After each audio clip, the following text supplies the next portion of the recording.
This video is brought to you by Midway USA. Support the channel by choosing Midway for your shooting and outdoor supplies. What's the deal, man? Why are you holding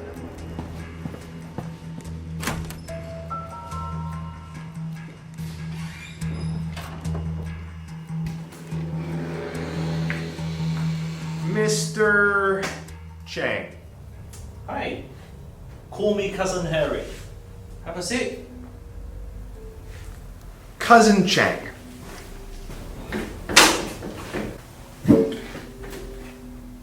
Do you realize how much trouble we have right here? You have broken how many international laws, and now you try to ship this rifle in from Russia? But the optic is separate from the rifle, so now this is a sporting rifle.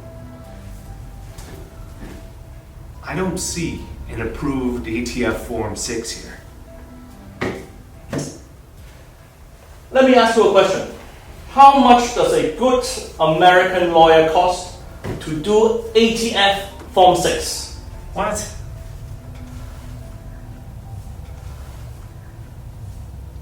I need a good American lawyer, somebody who is good with papers. Oh, buddy. I see you are a busy man. You must be able to tell time.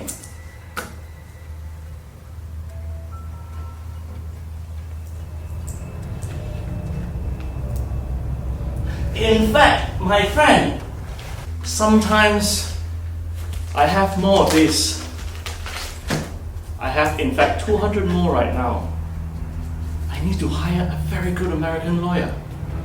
Maybe you are a good friend to make.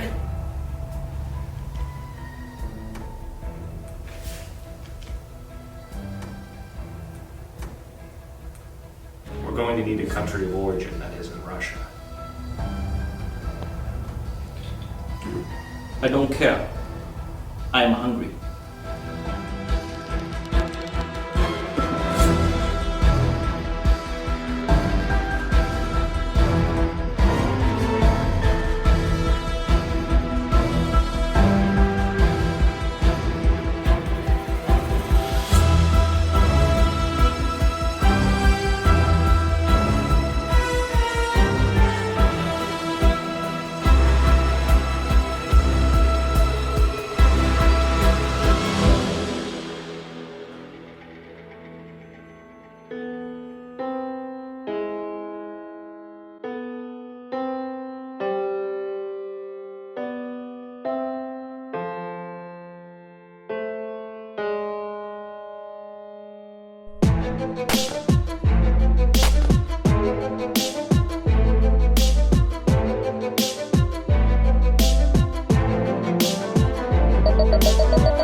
Let's go!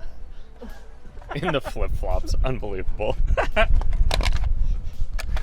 All right. Okay, we are going to go with this Hungarian rifle because I am obviously Hungarian too, huh?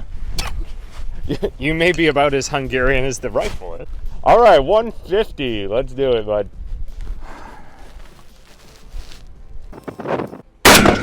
Impact. Nice. All right. That's the hardest one out of the way right there, Henry. Hardest one. You laugh, but sometimes these rifles, especially if I need to use belly holds for a longer distance rifle, but this is hardly that.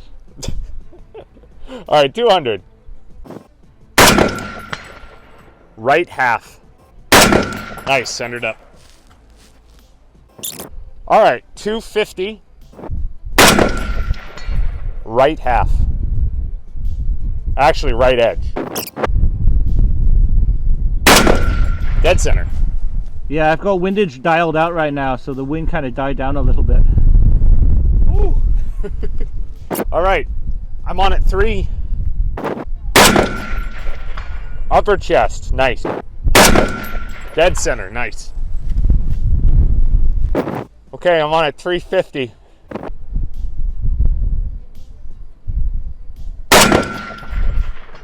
That's an impact low half. Good windage.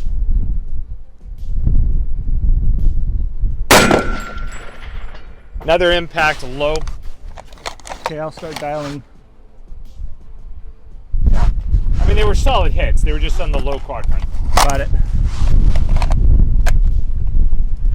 I mean, I could just keep the last one and aim dead on for the next one.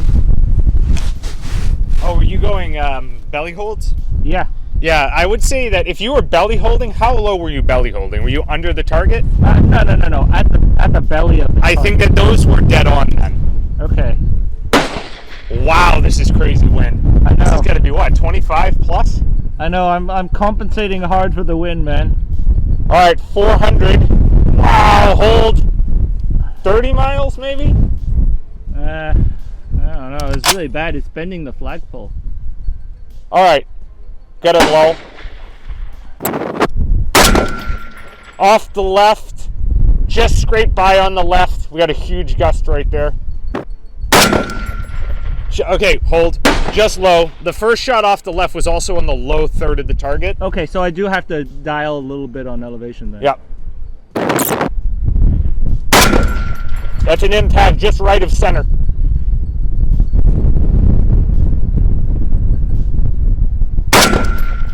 Nice upper chest shot. Okay. Oh, dude, you're gonna have to work your stabilization magic. Yeah. during post-production. This is crazy wind. What are you seeing over there? What do you have on the Kestrel? 17.7. Right now? Yeah, and it's not even at max right now. All right, 450. Okay. Woo! Ready? Yep. Impact, send another. Yep, nice. Really good on that. I mean, for reference, we had a same wind call there, so we're trying to take the shot quick. Yeah. All right, on at 500. That's it, dead center. Yep, nice, dude.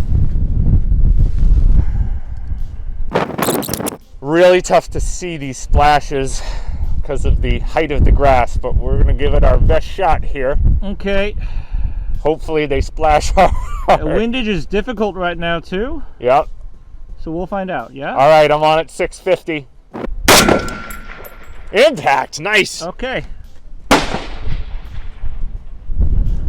I'm on at 725.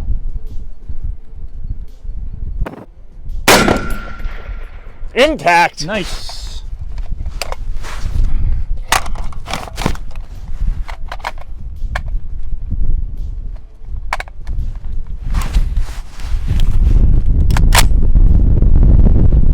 I'm on at 8.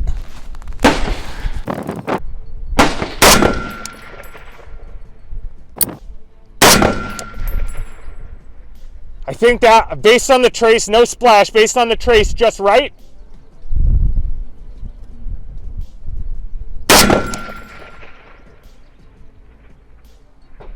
Oh, dude, I don't know. I bumped the camera.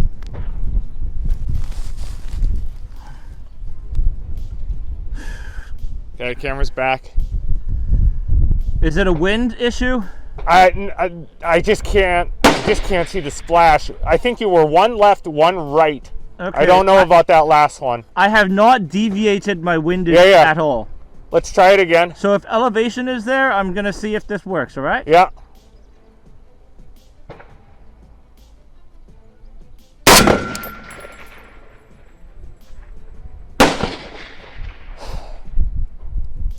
The grass is too tall behind it, Henry. I can't see where it's coming in. Okay. Come off the elevation just slightly so we can see if we can get a splash in the grass in front of it. Okay, I'll ease it off. I'll drop it lower. That was over the top of the target by a full target on the left edge. Okay. Confirm your elevation on the site. It's confirmed. I could drop it lower and see. I mean, well, that was over the top of it. So if you had already dropped it lower, you must have been sending them up into the trees, right? Yeah. I'll drop it to 750. Okay.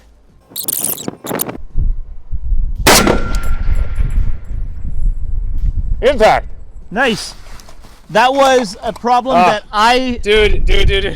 I induced that problem. Whoa. What? Send another one for confirmation. I mean, the spotted scope is blowing around like crazy. I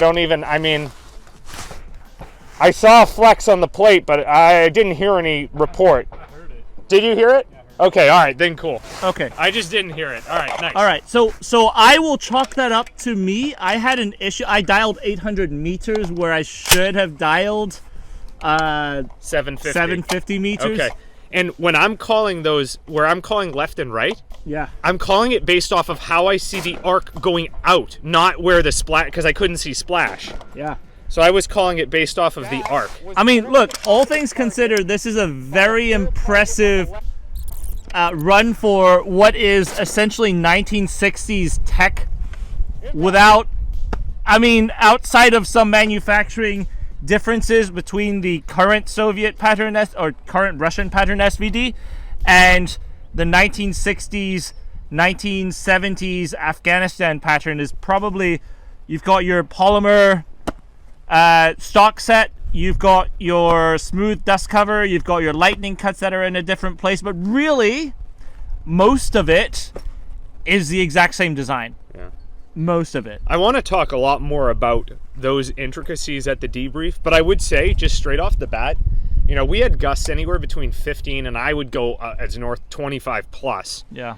And you single punched on your wind calls 5, 650, 725. Like that's actually, I mean, these are sub-torso targets at those distances, and that's pretty sick that you were doing that with on the first shots. It was pretty cool. Yeah, so I will say, so 300 I should have dialed a little more. I was really, or I think 400. You were 400. 400, I was trying to stretch the battle sight capability of this. Obviously, I should have dialed a little more on the elevation. But outside of that, I mean, it seems to be a very combat effective platform still from, what, 1963, Crazy. 60 years of this thing's existence. Yeah, pretty sick. Let's talk more about those intricacies that you were mentioning. Yeah, we'll see you guys at the debrief. All right. Привет, товарищ. You must have caught me admiring my flowers. I was only about to fertilize them, the best way I know. The Russian way. I hope you're enjoying the show so far, because shows like this, they're brought to you, of course, by Slate Black Industries. But most importantly, they're brought to you by the patrons of Patreon and Utreon. That's right. This group of comrades, they support us financially, intellectually, but most importantly, emotionally. So today I'd like to invite you. Come, join us. Become one of us. Together, we are going to start the revolution in small arms development. But if you cannot, we understand. We will be just as happy to see your comments in the comment section below. But for now, I have to finish fertilizing, and we will get on with the show. Welcome into the debrief. That was the SVD, or a version of the SVD, the HD-18, the Hungarian SVD. Yes, the Hungarian SVD. Obviously very Hungarian.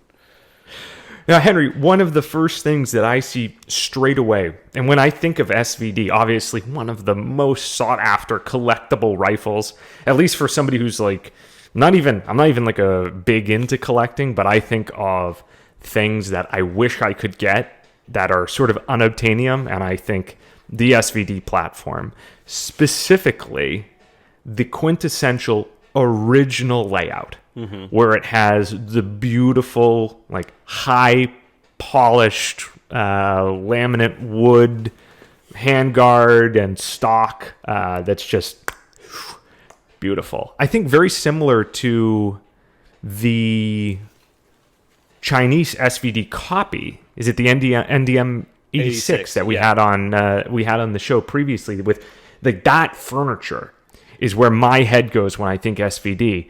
Why, Henry? Why does this have the gross black polymer? Now, you're right. I mean, that's the most sought after item is the Soviet red wood. Just same thing with AKs when people want to collect AKs nowadays, and not the high level, like not the like late stage collector of the AKs, but early stage collectors of the AKs. What do you want? The laminate plywood, the gorgeous red Russian plywood that you see on it. As I said, plywood sounds cheap, but the gorgeous red wood with the swirls, right? It is plywood. Yeah. It's glued plywood. Yeah. But I didn't go for that on this because that's not what these came with. This is a late post 90s era, post 94 era Russian, not Soviet pattern SVD. And there's multiple things that you can see of that off of this example, but putting wood on this, now you could do a transitional model. Like some of them, the ultra early ones had wood stocks, yes. Ultra early, though, the much later or the much more commonly seen ones came with polymer furniture like this. Much like the AK-100 series. Now, the AK-100 series, a lot of guys get into Saigas. They get into Saigas and they want to put wood all over them once they do the conversion. To the layman, that may seem cool, a Russian rifle with Russian wood on it, but to the collector, that looks off because you're talking about a modern rifle with old furniture. It's kind of like putting triangle handguards onto an M16A2 or an M16A4 flat Makes top. sense. Okay. It simply looks off from a collector's perspective. Now, a couple of things you can see that this is a more modern Russian pattern. You'll see the lightning cuts on the original ones that are right here on the magwell. They've shifted them to the internal. So these are internal lightning cuts that the Russians started making. Another thing that you could look at, and these are general things that I'm pointing out, is a smooth dust cover. Much like the AKs going from the 74s with the ribbed dust covers, the 100 series have smooth dust covers on them. These are just things that, like, as you look at SVDs, you automatically just see that those are telltale signs. Now, this particular one, strangely enough, has an SVD-S selector. So typically, this little flap where your fingers ride on, it's supposed to be on the bottom. So you have a better time when you're racking the bolt to not run into that. But the SVD-S, which is a folding stock shorter version, the later updated SVD, has them up here to accommodate for this folding stock. Which, since we're talking about the Russian pattern rifle, we could go a little bit into the saga of the HD-18 and the Hungarian connection before we get into the actual shooting performance. Because, frankly, shooting performance was phenomenal. 60s design still shoots fantastic. Western forces don't have anything on it, right? This is, according to the books, is made in Hungary. It's not made in Russia. Or is it, Josh? It's definitely made in Hungary, Henry. Look, we cannot definitively say that it is made in Hungary or Russia, but the books say it's made in Hungary. So I'm going to assume that the Hungarians have some excellent Russian-based machinery, or were able to clone exactly what the Russians were doing. That's definitely what happened. To a specification that no other American small shop could do. Yep. So let's just assume that before we make any accusations on Cousin Harry and his misdealings on the back end. The HD-18, it started its way back then on AK files. It's on the forum, someone started soliciting people saying, hey, we found these rifle parts in a warehouse in Hungary. Sounds legit-ish, because, of course, Hungary was a Cold War Warsaw Pact nation, right? Mm-hmm. So, of course, yeah, you found a bunch of Hungarian-made kits in the warehouse, except FEG didn't really make Dragunovs. Okay, let's put that aside. That's minor detail, right? So they were going out to solicit people for, how much would you want to pay for it, and blah blah blah. Of course, people on the forums, when you don't have to sink any money into stuff like this. Oh yeah, I'd pay X without commitment. I don't know what kind. Look, you and I, we work Slate Black Industries. We have to deal with $1 million. We have to deal with manufacturing. Manufacturing has these things called costs. And so they somehow came up with an absurdly low price for something like this to be manufactured from the ground up at an absurdly low MOQ for that price, in my opinion. And so everyone was like, oh wow, we're getting all these SVDs in from FEG that were genuine Cold War parts kit builds. And going to be huge for the collector's market. Yeah, right? Yeah, huge this is for the be collector's limited, blah blah blah. People sent me that too, and I was like, this is just weird. Hungarians made SVDs, and so we did look into these different catalogs, and I did not remember seeing the Hungarians providing SVDs. Okay, sounds legit, Mr. Forum Man. Sending these things, and nobody knew where it came from. Fast forward a few years, all of a sudden the Hungarians were offering SVDs, and they were supposedly supplying those people who were interested on the forum. So I was immediately, wow, super impressed. You're able to crank that out. 1, 2, those are not Cold War SVDs that you found in the background, unless you had a time machine and a spy inserted into Kalashnikov Koncern to travel backwards in time, because these are all post-90s pattern rifles. Mm-hmm. So that was already fishy. But then the price that they came out with was also definitely not the same price that they had posted on the forums. And so then, unfortunately, Mac also got wrapped up in that. I won't delve into that. I know people are going to talk about that like they're an insider when they're not. But at the end of the day, these ended up on the market and being sold. And we ended up buying one for the show. Immediately upon buying it, I went out and shot it, and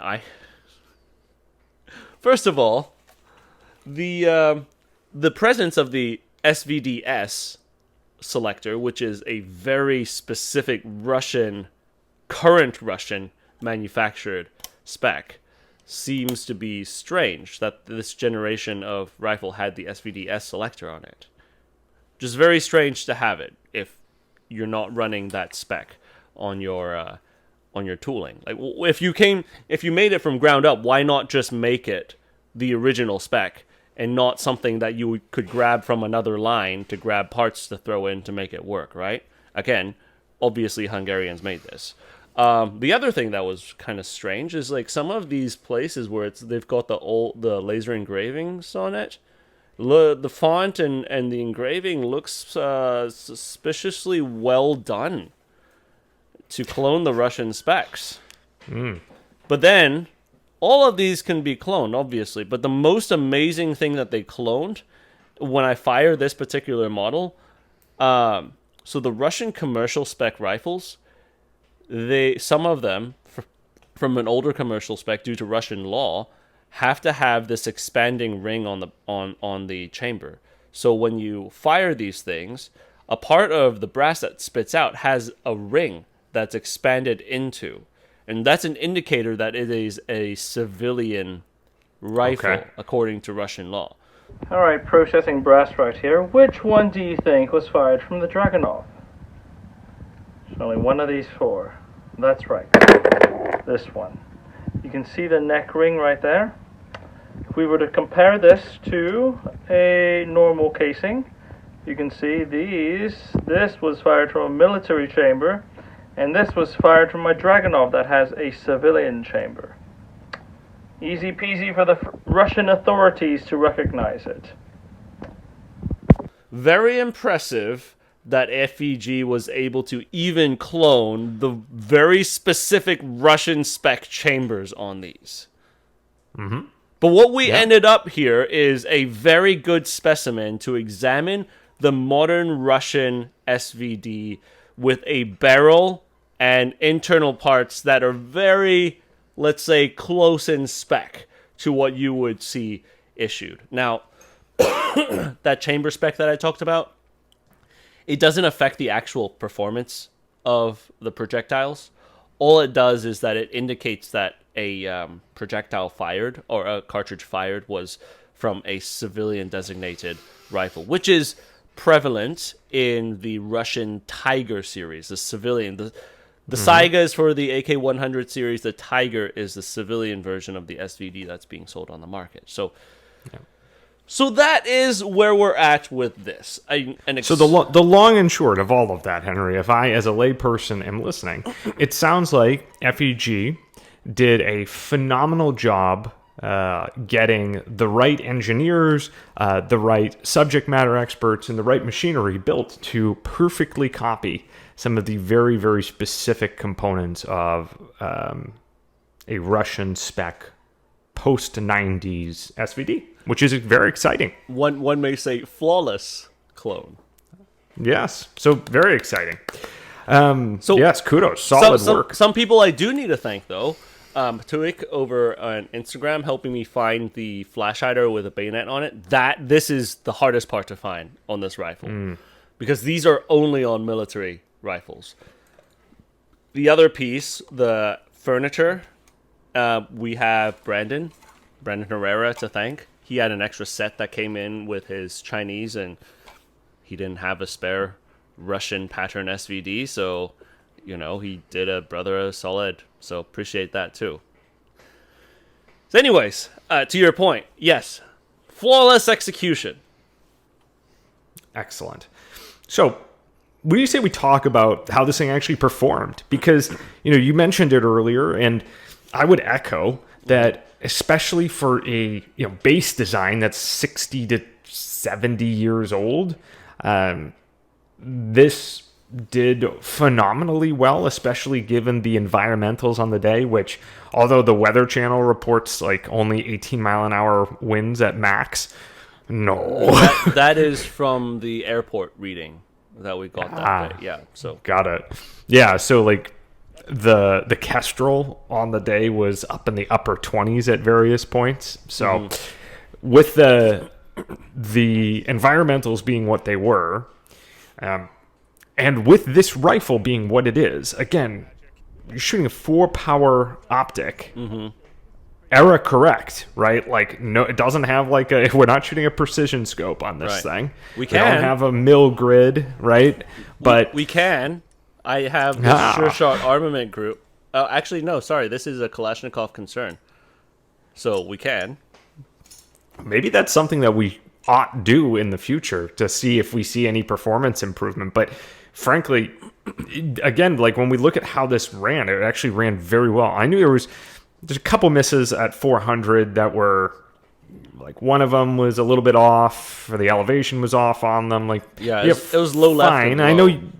Yeah, and I know you want to talk about the elevation here in just a second, but like, you also then went to hit 455, 650, 720, like all in immediate succession without misses. So I sort of see that as like, yeah, it was an error that we identified and corrected and moved on. And as far as I'm concerned, that has really very little to do with the rifle.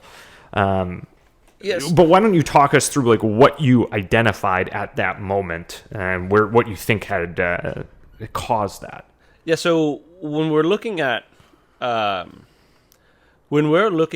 the performance of projectiles, right, or the performance of cartridges, but we don't have the correct components to it.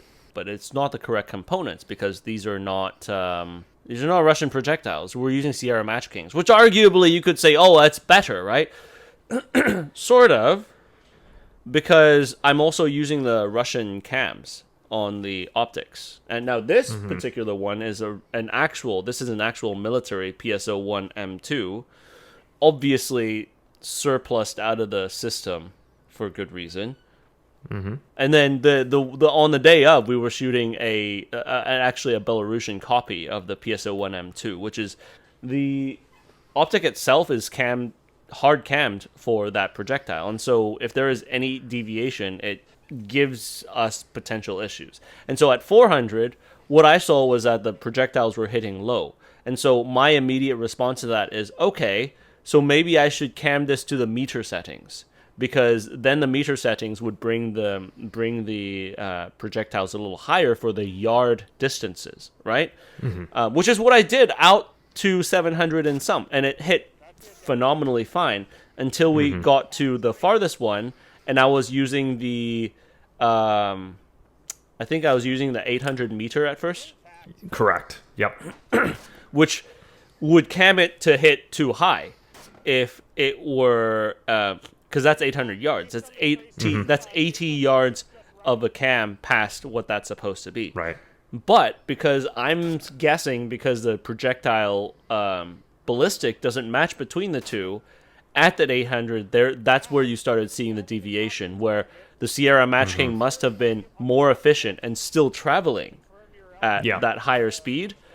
So it was hitting behind. And we couldn't spot it. And quite frankly, that hill behind it, and I think this is the video that caused us to change how we do business here, to where instead of just continually sending it and trying to spot hits in the grass, which is next to impossible if it's not even a dusty day, right?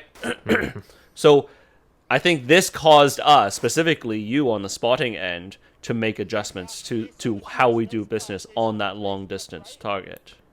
Yeah, it's very interesting. I'll just go into this just very briefly here, but most of the targets have either a small mound directly behind them, so that if the round does strike it, you can usually see where it struck, so long as there's not like tons of foliage growing on those mounds. Or it's in an open field where it's also, if the round lands deep, you can see that it's landed deep right over the top of the target, while still being focused very closely around like the target itself. That 800-yard target shifts off and has a hillside that goes up behind it, almost right behind it. And so it can be very hard to identify where the projectiles are coming in because there's tall grass, so it's hard to see splash. Plus, as the hill goes up, it can be very easy to lose the projectile in its flight path into the hill, right around where the apex of the projectile is. So when it reaches its max on the arc, flying out to the target, you can lose it right into the hill as it's coming in. And one of the things that we did in this session, Harry, is I told you to come down because it's like, I can't see a splash. Come down. Maybe we'll see it splash in front of the target and be able to move from there. And that's actually when we realized it was still landing high. So in future, to Henry's point, we've actually made sort of the informed decision that if we see zero splash on like the first shot or two on that target, now as a spotter, I would immediately tell Henry, hey, come off elevation, because either I can't tell or we're going to see it in front. So it's part of a learning experience for us on the show, for me as a spotter, and to your point, this was one of the runs that sort of has informed how we call and how we spot that target in particular. I mean, don't take it lightly still, though. This is a 60-plus year design with largely no changes to it. Using a 4X, the original 4X style scope. Yeah. Shooting out all the way out there. Now, I will say between the FEG supplied Belarusian copy and this one, the military one. The military ones. Here's the interesting thing, and you'll appreciate this as a glass nerd. Josh is a glass nerd. The glass on these Soviet optics, well, not so Russian/Soviet era optics. This is very reminiscent of that. The Russian optics, for some reason, have like a yellow warm tint to it. It reminds me of like old school Euro Zeiss or Swaro optics. For some reason, not as clean. The image is not as crisp, but it's got that warm tint to it. Whereas the new manufactured Belarusian is like a night force. It's cold. It looks like blue, almost blue-ish. So that's the major difference between the two. Construction-wise, they're like largely the same. But it's actually cool that you can identify the differences, even though they're meant to be copies, right? Or one's meant to be the original, the other's meant to be a copy of it. So I mean, it's cool. completely interchangeable, but you know, like you could see certain small differences between them. Now, we have a few more minutes, but I wanted to also talk about, because the SVD really changed the game in what we call designated marksman rifles, what the Soviets used as primary sniper rifles. Not precision rifles, but Soviet-style sniper rifles or NATO DMRs. The SVD itself absolutely, in my opinion, changed the game for that. And still largely unchanged in many circles. You could still see Russian and Ukrainian troops running things like this. In fact, when we were in Afghanistan, the Czechs had Dragunovs that they were running on the NATO side. And so these rifles, you know, like rifles that have a solid, a phenomenal design like this, and aesthetic-wise, Josh, like peak, unbeatable aesthetics. Peak. Yeah. Like this type of stuff, they just never die. These are like the Rolex Datejusts. They never die on the market. But functionally, I think it's interesting how NATO really still has been dancing in between precision and this lightweight, packable, low-power variable optic style of DMR. And I know that for you, that's been a big thing. You're on like what, your 4th SCAR now? No. 3rd. But I find that to be interesting, and a lot of times, like if you're talking about if we were using a 4X optic on a bolt-action rifle that day, with not just gusty winds, but the wind was changing directions. I don't know if you remember that. It was It was rapidly changing direction. So we were seeing the not only were they high gusts, and high gusts are much more difficult to deal with than a high sustained wind. Because you really have to be on your scope, on your reticle to compensate against that. I don't think this would have been an easy course to shoot with something that was from like a 1950s era bolt action, like a VZ54, 4X optic, similar dial system, same cartridge, great bolt action. But you can't spot and adjust to those things nearly as fast. Absolutely. It highlights the advantages of the semi-automatic system, even in just doing this type of shooting where we're not going for speed of the course, per se. We're legitimately just trying to collect the hits. There's still the advantage of the semi-automatic system because you get a wind call, and if you get a hit with that wind call, that's a good, solid impact. And we can identify it together, and you can take that next shot without having to, run the action. That second of difference can be a difference in the wind call being good, right? So the wind is shifting, especially on that day. Every couple seconds, we were getting major variation. So I think 450 was a really good example of this, Henry, because you took that shot, it drilled the target.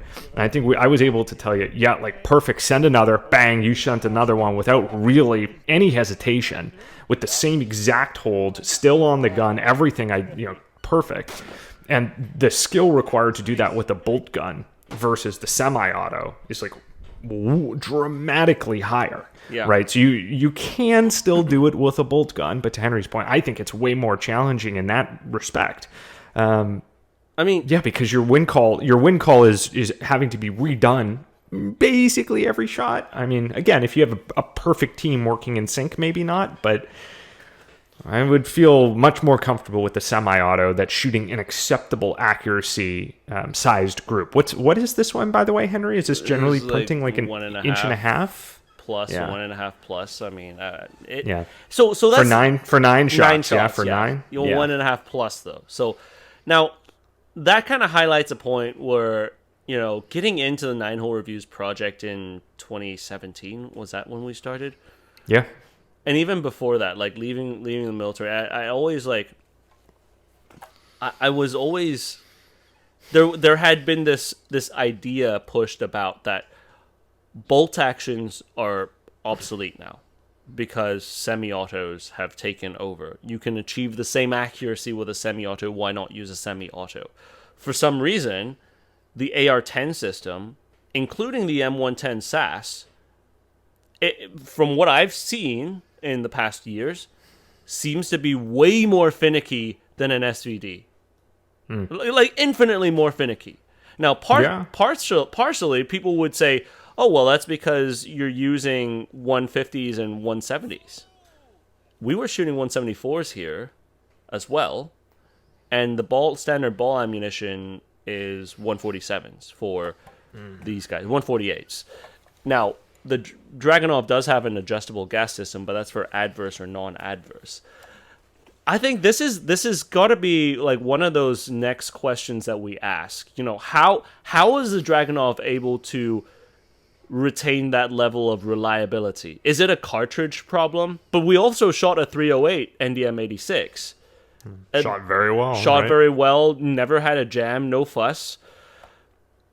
How does the Dragunov balance that triangle, right, of accuracy, reliability, and maneuverability between those three, and still be a semi-auto system?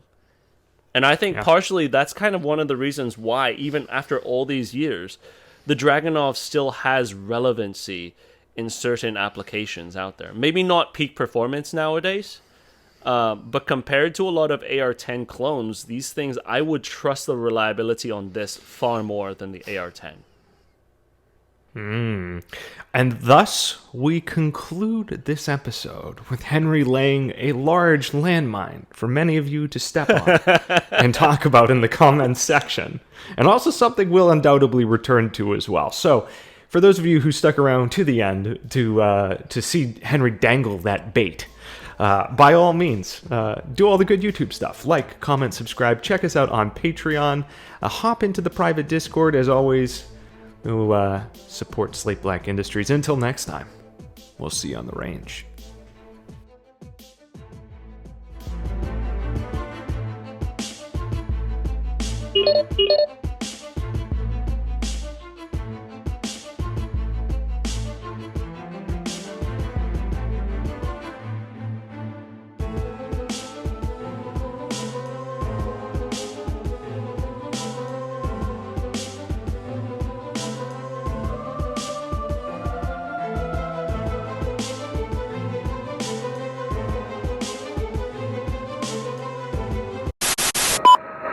This is Steel 96, 4 Vic, 8 packs, Redcon 1, green to green. How copy, over? Steel 96, this is 716, roger, over.